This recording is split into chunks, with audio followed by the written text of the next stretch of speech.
മാളു, എന്താ മോളെ? എന്താ നിനക്ക് ആന്റിയോട് പറയാനുള്ളത്? എന്താണെങ്കിലും മോള് തുറന്നു പറയേ. എനിക്കറിയാം, കഴിഞ്ഞ കുറച്ച് ദിവസങ്ങളായി എന്തൊക്കെയോ മനസ്സിലടക്കി പിടിച്ച് നടക്കുക നീ. അപ്പോ ഇതെന്തിനു ചെയ്തു എന്ന് നിനക്കറിയാം. നിനക്ക് മാത്രമേ അറിയൂ. പറയും മോളെ, എന്താ അവളുടെ പ്രശ്നം? എന്താണെങ്കിലും മോള് ധൈര്യമായിട്ട് ആന്റിയോട് പറയും. എന്നാലേ നമുക്ക് അപ്പുവിനെ തിരിച്ചു കൊണ്ടുവരാൻ പറ്റൂ. ആന്റി, അപ്പുവിനൊരു പ്രോബ്ലം ഉണ്ട്. അത് ഒരു നിസ്സാര പ്രോബ്ലം അല്ല. കോളേജിൽ ആ സംഭവത്തിന് ശേഷം അന്ന് എന്നെയും കൂട്ടി അവള് പോയത് ഏതൊരു ഹോട്ടലിലേക്കായിരുന്നു. അന്ന് പോലീസ് ഞങ്ങളെ കണ്ടുപിടിച്ചില്ലായിരുന്നെങ്കിൽ കുറച്ച് ദിവസം അവിടെ തങ്ങാൻ തന്നെയായിരുന്നു അവളുടെ പ്ലാൻ. അപ്പു കാണിക്കുന്ന അഹങ്കാരമാണെന്നും വീട്ടുകാർ നമ്മളെ ഓർത്ത് വിഷമിക്കുന്നൊക്കെ പറഞ്ഞ് അവളുടെ മനസ്സ് മാറ്റാൻ ഞാൻ കുറെ ശ്രമിച്ചു. പക്ഷെ അവള് വഴങ്ങിയില്ല. ഒരുതരം വാശിയായിരുന്നു അവൾക്ക് എല്ലാവരോടും. അവളോട് വഴക്കിട്ട് ഞാൻ തിരിച്ചു പോരാൻ ഒരുങ്ങിയതാ. പക്ഷെ അങ്ങനെ ചെയ്താ അവള് ഇതുപോലെ എന്തെങ്കിലും ചെയ്യുന്ന എനിക്ക് ഉറപ്പായിരുന്നു. അന്ന് ആ ഹോട്ടൽ മുറിയിൽ വെച്ച അവളുടെ യഥാർത്ഥ പ്രശ്നം എന്താണെന്ന് ആദ്യമായിട്ട് എന്നോട് പറഞ്ഞത്. എന്താ മോളെ, എന്താ അവളുടെ പ്രശ്നം? ആണായി ജീവിക്കാനാണ് ആന്റി അപ്പുവിനിഷ്ടം. എന്താ പറഞ്ഞത്? എനിക്ക് മനസ്സിലായില്ല. അതെ ആന്റി, അപ്പു ഒരു ട്രാൻസ്ജെൻഡർ ആണെന്ന് അവള് പറയുന്നത്.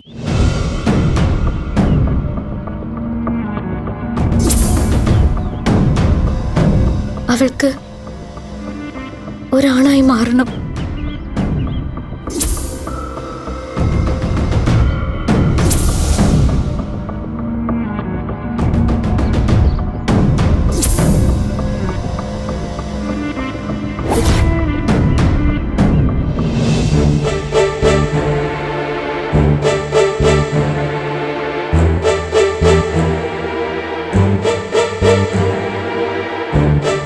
ആന്റി,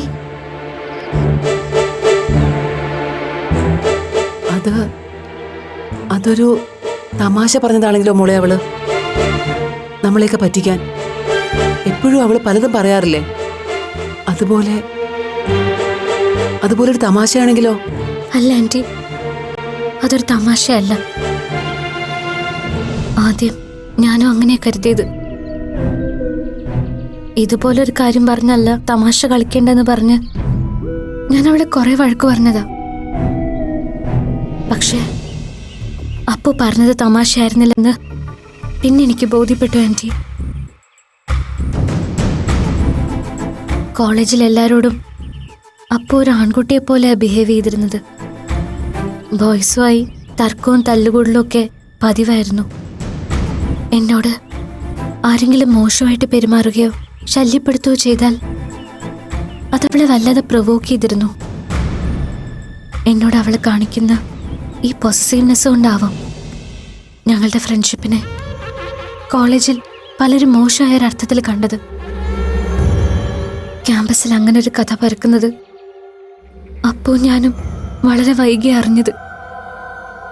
അന്ന് അരുണിന്റെ ഫ്രണ്ട് സാംകുട്ടിയെ അപ്പോ ഉപദ്രവിച്ചത് അയാൾ ഞങ്ങളെ പരസ്യമായി ലെസ്ബിയൻസ് എന്ന് വിളിച്ചതുകൊണ്ടോ. പക്ഷെ ആന്റി, ഒരിക്കൽ പോലും മനസ്സിന്റെ ഒരു കോണിൽ പോലും ഞങ്ങളുടെ ഈ ഫ്രണ്ട്ഷിപ്പിൽ അങ്ങനെയൊന്നും ഉണ്ടായിട്ടില്ല, ഇനിയൊട്ടുണ്ടാവുകയില്ല. എന്നിട്ടും എല്ലാരും ഞങ്ങളെ അങ്ങനെ സംശയിച്ചു തുടങ്ങി.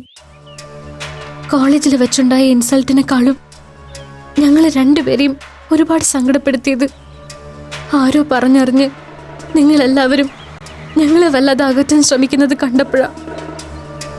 പക്ഷെ മാളു, ഒന്നും ഞങ്ങൾക്ക് അറിയില്ലായിരുന്നു മോളെ. അപ്പുവിന്റെ യഥാർത്ഥ പ്രശ്നം എന്താണെന്ന് എനിക്ക് മാത്രമേ അറിയാമായിരുന്നുള്ളൂ. പക്ഷെ ആരോടും ഇതൊന്നും പറയരുതെന്ന് അവള് എന്നെ കൊണ്ട് പ്രോമിസ് ചെയ്യിച്ചിരുന്നു. ഇതൊക്കെ ആന്റിയോട് തുറന്നു പറയണമെന്ന് എനിക്കുണ്ടായിരുന്നു.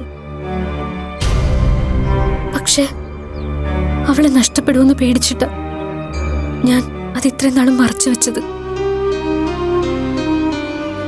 അങ്ങനൊരു തോന്നലിൽ നിന്ന് അവളെ മാറ്റിയെടുക്കാൻ ഞാൻ മാക്സിമം ശ്രമിച്ചുകൊണ്ടേയിരുന്നു. അതിനുവേണ്ടി ഞങ്ങളൊരു ഗൈനക്കോളജിസ്റ്റിനെ പോയി കണ്ടു. എന്നിട്ട് ബയോളജിക്കലി അപ്പനൊരു കുഴപ്പമില്ലെന്നും അവളൊരു നോർമൽ സ്ത്രീയാണെന്നും ഡോക്ടർ പറഞ്ഞു. പക്ഷെ അപ്പൂന് അപ്പോഴും അതിനോടൊന്നും പൊരുത്തപ്പെടാനായില്ല. അങ്ങനെയാ ഞങ്ങളൊരു സൈക്കോളജിസ്റ്റിനെ കാണുന്നത്. ആ ഡോക്ടർ എന്ത് പറഞ്ഞു? ആ ഡോക്ടറുടെ അഡ്വൈസ് കൊണ്ടും അപ്പൂന്റെ മനസ്സ് മാറ്റാൻ സാധിച്ചിട്ടില്ല ആന്റി. ആന്റി, നമ്മളിനി എന്ത് ചെയ്യും? സാരമില്ല മാളു, നമ്മുടെ അപ്പൂനൊന്നുമില്ല. അവളെ നമുക്ക് തിരിച്ചു കൊണ്ടുവരണം മോളെ, നമ്മുടെ പഴയ അപ്പുവായിട്ട്. അതിന് മോളെ ആന്റിയുടെ കൂടെ നിൽക്കണം. ഞാൻ എന്തിനും റെഡിയാ ആന്റി. അപ്പന്റെ മനസ്സൊന്ന് മാറിക്കിട്ടിയാൽ മതി എനിക്ക്. മാറും, മാറ്റിയെടുക്കണം നമുക്ക്. അതുവരെ മോളിത് ആരോടും പറയരുത്. ബാ.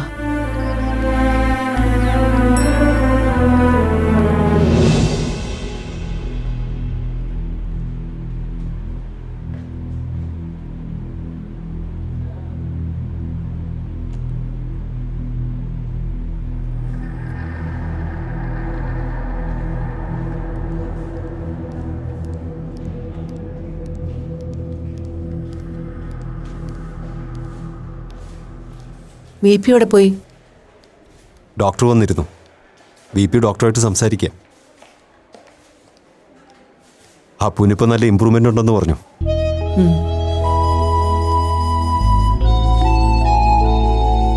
എന്താ?